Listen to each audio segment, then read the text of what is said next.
Bonjour et bienvenue à ce RATP Innovation Talks. Je fais partie de l'équipe innovation du groupe RATP et aujourd'hui, je vous invite à découvrir la RATP comme vous ne l'avez jamais vue. Si je vous demande où les bus se garent tout seuls, sans conducteur, qui contribue à faire voler les taxis? Vous me répondez? Le groupe RATP. Vous l'avez compris, le sujet de cette Innovation Talks est la mobilité du futur. Sous terre, sur terre, en mer et dans les airs, le groupe RATP est pionnier et leader de la mobilité autonome. Nous développons avec nos partenaires de nouveaux modes de transport partagés, durables et connectés. J'invite Com Berbin, directeur de l'innovation du groupe RATP, à me rejoindre sur le plateau pour présenter les dernières nouveautés en termes de navettes, bus et trams autonomes.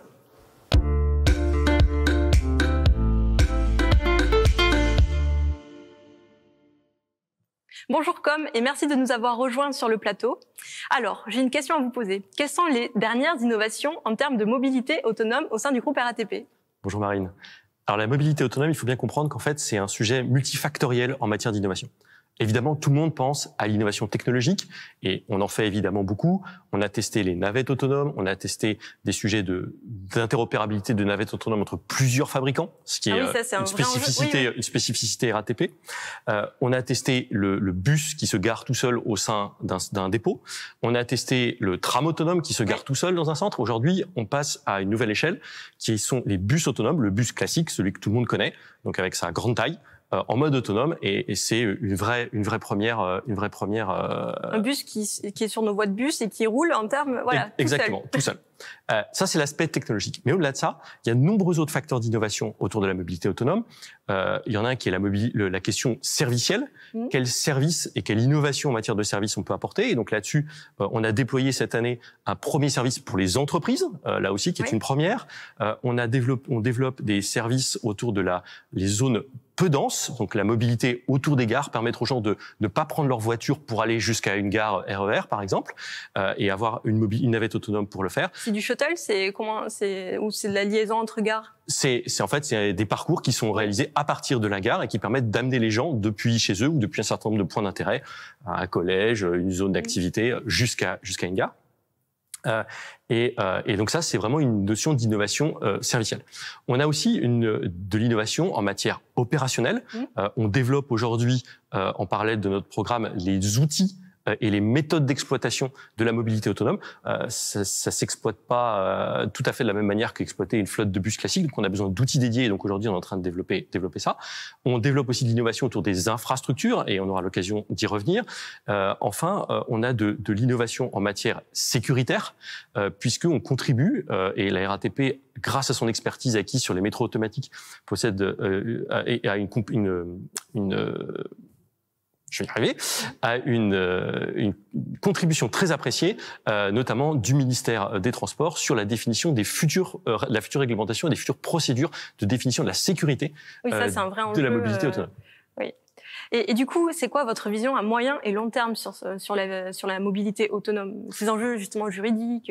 Alors, la mobilité autonome, pour moi, il y a deux objectifs en termes d'ambition. Le premier, c'est d'inventer de nouvelles formes de mobilité, d'inventer les mobilités du futur pour répondre aux besoins des citoyens sur un territoire donné.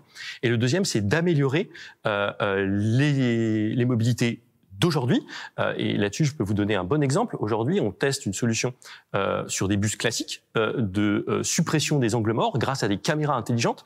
C'est une technologie qui a été totalement développée pour les véhicules autonomes et qui aujourd'hui vient améliorer le service quotidien de nos bus standards et qui va nous permettre d'améliorer la sécurité de nos voyageurs, mais aussi des autres usagers de la route. Donc, on a bien cette dualité. Inventer de nouvelles mobilités et notamment de nouveaux services et puis améliorer l'existant. Et l'élément pivot, l'élément clé pour nous en matière d'ambition et de développement de la mobilité autonome, c'est l'humain. C'est réussir à fournir un service pour les utilisateurs de ces services, les gens qui vont monter demain dans nos véhicules autonomes, comment on adapte le service, comment on réussit à leur apporter un service de qualité sans conducteur à bord.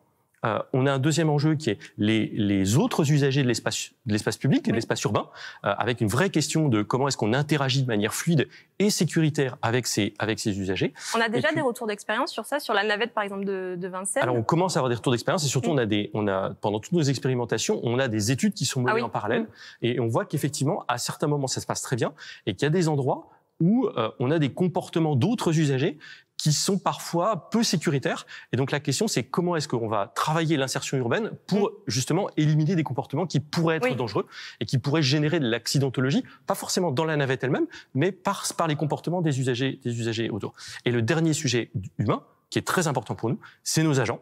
Et en fait, on invente, grâce à la mobilité autonome, de nouveaux métiers pour nos agents, voire même on réinvente des métiers relativement anciens, comme le métier de receveur, qui est un vieux métier des transports en commun, à qui on peut donner une touche de modernité grâce à la mobilité autonome. Très bien, merci beaucoup. Un des enjeux de la mobilité autonome est les infrastructures de la ville. Comment vous travaillez pour intégrer ces enjeux-là dans votre stratégie? Est-ce que vous avez des partenaires? Alors aujourd'hui, on a dans notre roadmap de mobilité autonome, on a une série d'expérimentations de plus en plus complexes avec à chaque fois des questions technologiques et des questions d'insertion urbaine et de services. Donc aujourd'hui, on a par exemple l'expérimentation de Vincennes qui, en début d'année, a franchi une nouvelle phase en rentrant dans la ville. Donc là, au milieu des voitures, des vélos, des piétons, et on voit bien qu'il y a un vrai sujet d'intégration urbaine. Un carrefour dense à traverser. On a des carrefours, on a des feux connectés pour franchir ces carrefours. Donc on voit qu'il y a un sujet d'insertion urbaine physique, mais aussi numérique, grâce à ces questions de feux connectés.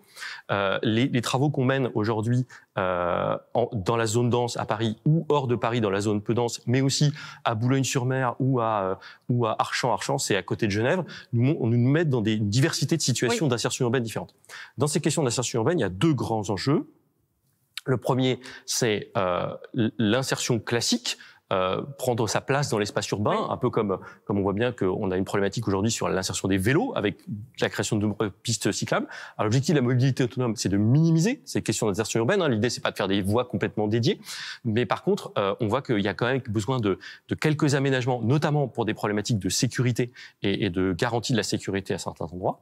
Et puis l'infrastructure, c'est pas que physique, c'est aussi numérique.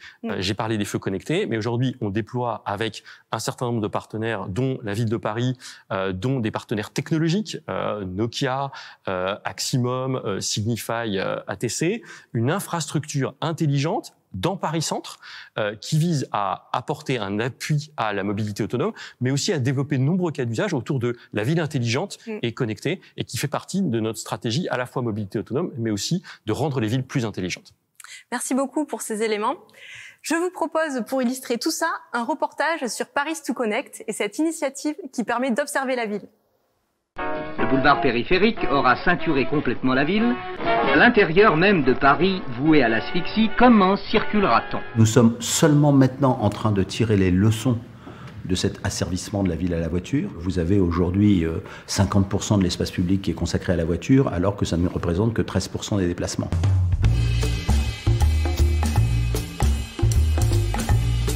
Paris to Connect, c'est un projet collaboratif qui vise à déployer une infrastructure numérique mutualisée qui va nous permettre d'observer la ville.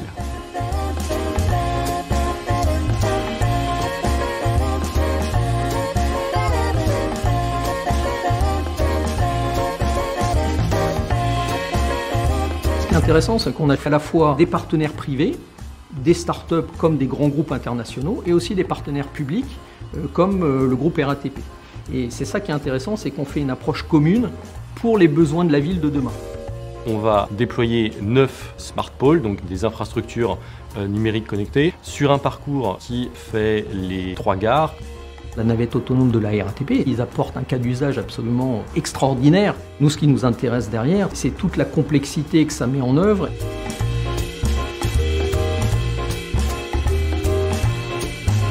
En fait, cette expérimentation, c'est un des moyens de développer les services de la ville de demain.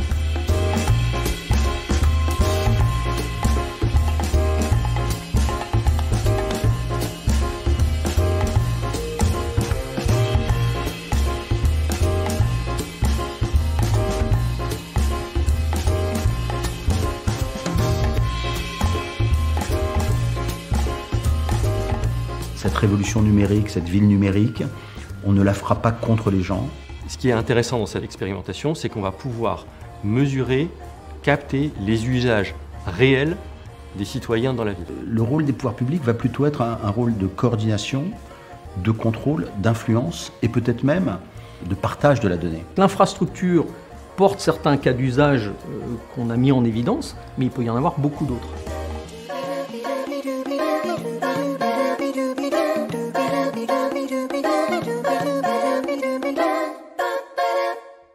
Nous avons vu cette initiative Paris to Connect. Quels sont les premiers résultats ou on en est où du déploiement? Alors aujourd'hui, l'infrastructure elle est en place. On a effectivement les capteurs, les mâts, l'infrastructure réseau, télécom, énergétique qui a été mise en place. Ça a été un très gros travail avec l'ensemble des partenaires. Et vraiment, on les remercie parce que c'est très compliqué de mener ce genre de projet, mais où chaque partenaire apporte des compétences clés pour réussir le projet. Et au-delà de ça, on commence à déployer les premiers cas d'usage. Alors, pour la mobilité autonome, là, ce qu'on est en train de déployer, c'est des systèmes où on va détecter les obstacles sur la trajectoire du véhicule autonome en avance de phase pour permettre au véhicule de s'adapter, d'adapter sa vitesse, et notamment quelque chose qui nous intéresse beaucoup, c'est à partir autour des virages. On voit bien que avant de prendre un virage, le véhicule est incapable lui-même de voir ce qui va se passer de l'autre côté du virage. Est-ce qu'il y a un piéton? Est-ce qu'il y a une voiture mal garée? Et donc l'idée, c'est d'essayer de lui fournir l'information en avance de phase pour adapter sa vitesse ou l'empêcher de rentrer dans un carrefour dont il ne pourrait pas sortir parce qu'il est bouché, quelque chose qui est quand même relativement classique à Paris. Donc on déploie ces premiers cas d'usage et puis au-delà de ça, on va commencer à déployer des premiers cas d'usage avec d'autres acteurs de l'écosystème. L'intérêt de cette plateforme d'innovation, de cette infrastructure, c'est de pouvoir s'ouvrir à l'écosystème et d'accueillir des startups, d'autres grands groupes sur cette infrastructure pour en maximiser les cas d'usage et permettre à tout le monde d'expérimenter la ville de demain. Merci beaucoup. Est-ce que vous avez un dernier message sur la mobilité autonome à faire passer aux spectateurs? Alors la mobilité autonome, vraiment, il faut comprendre que c'est un des éléments cœur de la stratégie d'innovation de la RATP. C'est quelque chose qui, bien sûr, a une grande dimension technologique, mais surtout permet d'inventer le futur des mobilités pour les utilisateurs, qu'ils soient dans des zones denses ou en très grande banlieue. Et c'est aussi quelque chose qui tire avec lui un ensemble de problématiques d'innovation, de transformation de nos métiers, de relations à l'écosystème, de relations à la ville. Et en fait, c'est un vrai facteur d'innovation au-delà du seul objet autonome pour tout l'écosystème des mobilités et qui permet à la RATP de prendre toute sa place en tant qu'acteur innovant et de partenaires des villes. Merci beaucoup, Comberman, pour avoir partagé votre vision de la mobilité autonome, plus connectée et humaine. Voilà, merci beaucoup. Merci. Nous sommes en recherche d'une mobilité toujours plus rapide, flexible, 100% électrique et à faible coût d'infrastructure.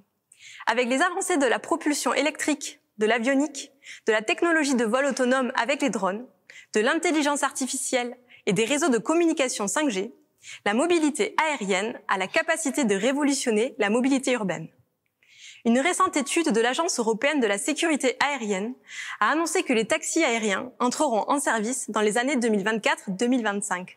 C'est déjà demain. J'invite sur le plateau Pierre Bécard, Sophie Gerbert-Fournet et Charles Télistine pour nous parler de mobilité urbaine aérienne.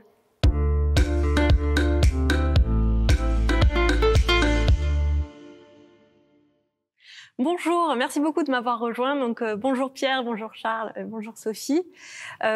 Pour commencer, Pierre Bécard, vous êtes responsable de l'Urban Air Mobility au sein du groupe RATP.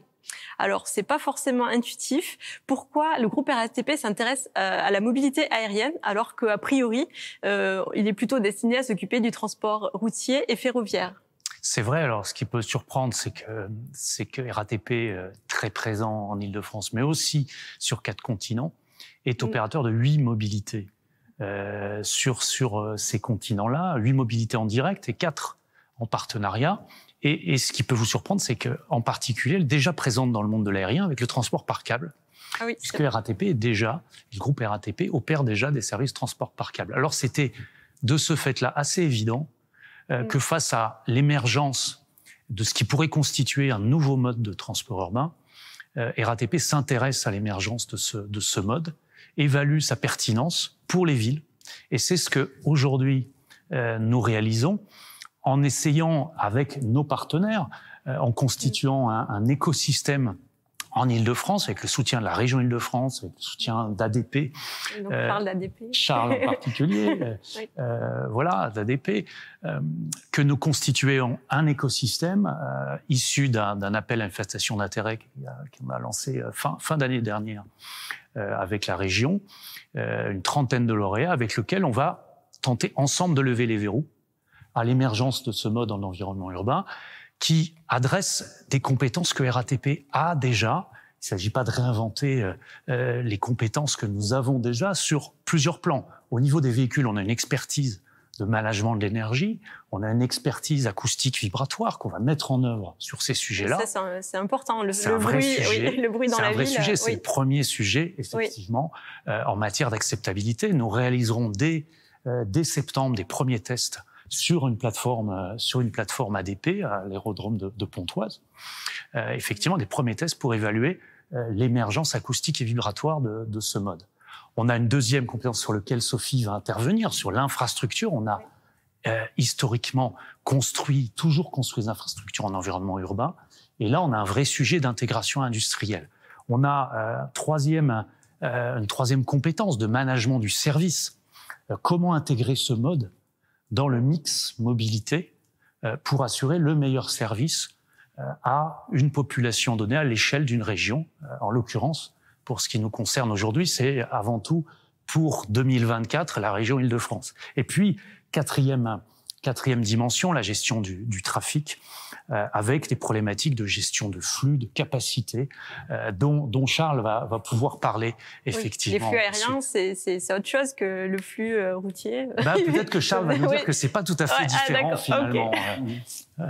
Très bien.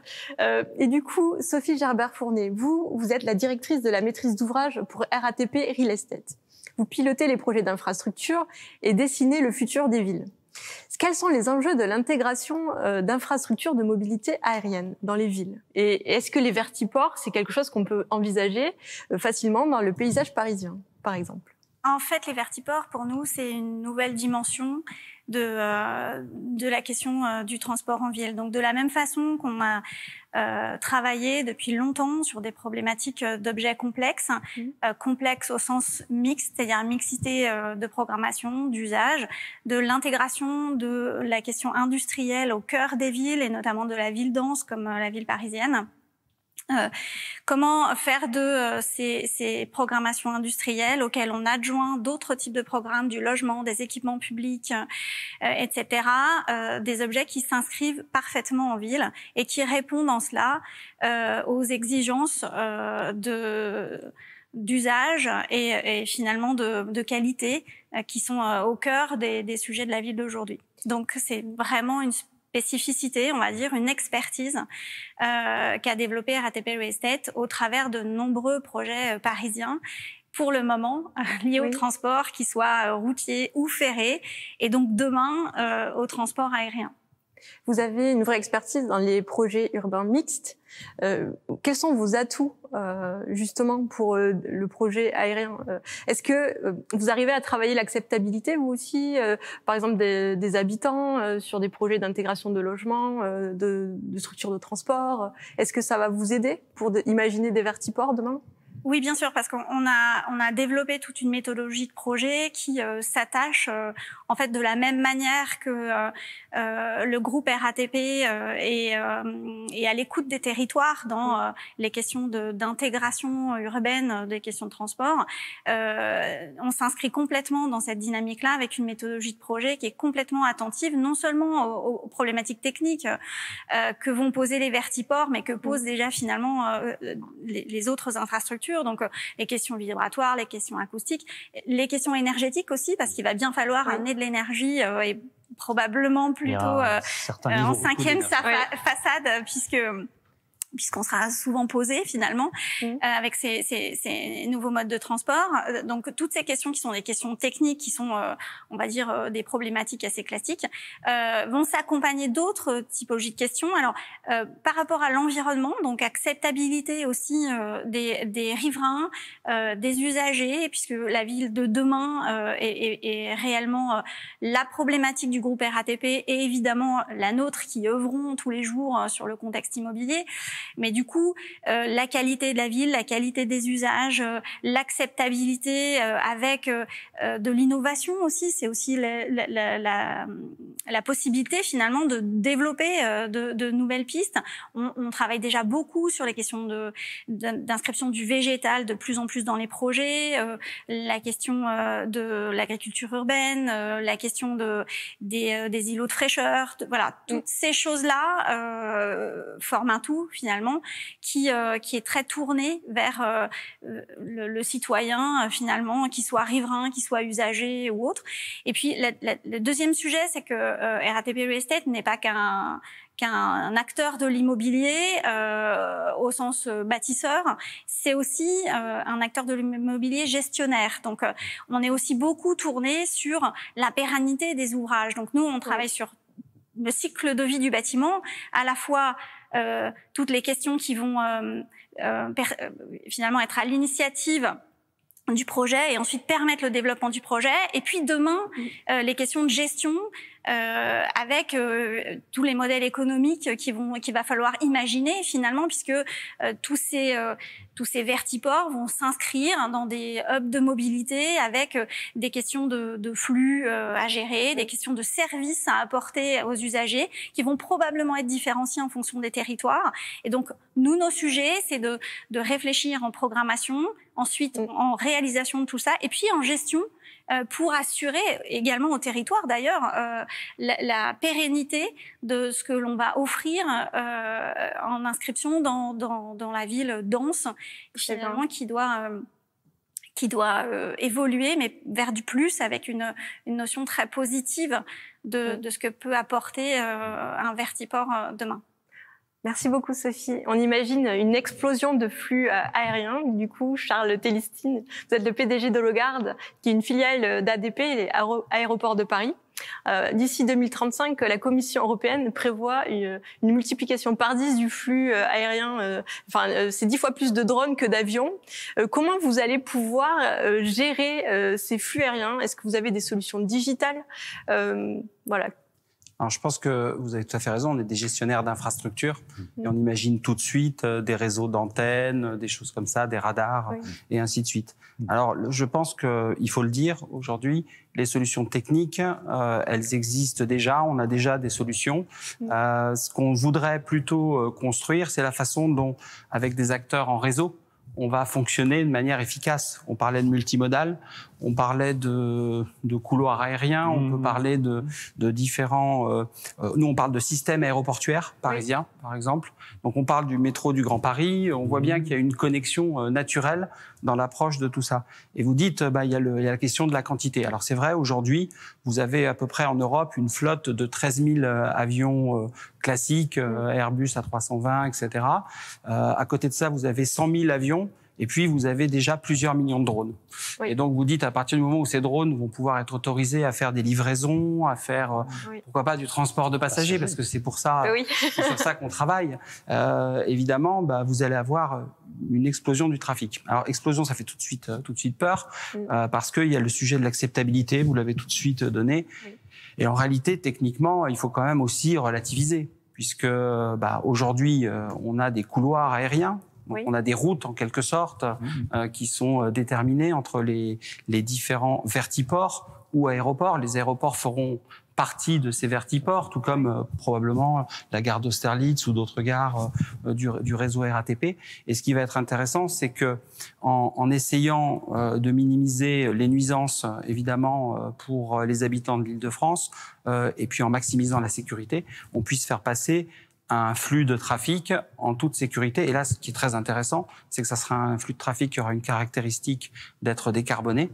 Et il y a aussi des contraintes liées à ce flux de trafic, puisque c'est pas simplement une question de quantité. À partir du moment où vous avez des batteries, à partir du moment où il faut recharger sur les différents endroits où ils vont se poser et qu'ils ont une autonomie, par exemple, imaginons de 30 minutes, il va falloir pouvoir gérer ça de manière optimale. Donc, on voit bien que l'aspect système, organisation, la façon dont on va travailler ensemble, on pourrait imaginer demain, très rapidement, 5 vertiports ADP, 5 vertiports RATP, et à ce moment-là, comment ce réseau fonctionne, comment on arrive à avoir avoir un trafic qui soit soutenable et je dirais, c'est des appareils qui font beaucoup moins de bruit, mais malgré tout, c'est encore une utilisation de l'espace et il faut arriver à faire passer ça. Donc, je le répète, c'est un problème technique, évidemment, d'avoir les systèmes digitaux qui le font. On travaille dessus. Mais aujourd'hui, on a déjà des choses qui fonctionnent avec des drones et on va le prouver effectivement à Pontoise avec la RATP, avec la région Île-de-France. On va faire voler d'abord des drones et puis des appareils beaucoup plus gros avec des passagers et on va démontrer que avec un vol électrique qui fait beaucoup moins de bruit, on va arriver à desservir des zones et ça va servir pour des passagers, ça va peut-être servir aussi pour du médical, ça va servir pour sauver des vies, et ainsi de suite. Et l'horizon 2024, il est atteignable? C'est vraiment un objectif atteignable? Alors moi, j'en suis persuadé. Oui, pour les Jeux Olympiques, par exemple. Dès 2022. Nous, on est engagés depuis 3 ans à préparer les Jeux Olympiques. On travaille aussi bien avec les autorités de la DGAC qu'avec les militaires. Il faut savoir que l'espace aérien, il est partagé entre civils et militaires. Et c'est très intéressant d'ailleurs, quand vous vous intéressez à ça et que vous faites sauter les bornes, comme on le fait avec la RATP aujourd'hui. Quelque part, on fait sauter les limites du sujet et on se dit, travaillons ensemble. Et regardons, finalement, on a la même approche. On est des entreprises de réseau. On a besoin de traiter des passagers. Le flux de passagers, comment il va être informé, par exemple. Il va y avoir un retard. Comment on va gérer la ressource. Non, mais alors, synergie, c'est clair. Et on dit rendez-vous pris 2024. Aucun doute, on y sera tous ensemble. Très bien. C'est certain. Un grand merci à vous pour votre partage de vision et d'enjeux sur la mobilité urbaine aérienne. Merci beaucoup. Merci Marine. Et à bientôt. Notre Innovation Talks dédié aux mobilités du futur touche à sa fin. Un grand merci aux intervenants qui ont partagé leur vision de la mobilité autonome et les enjeux d'intégration dans les villes.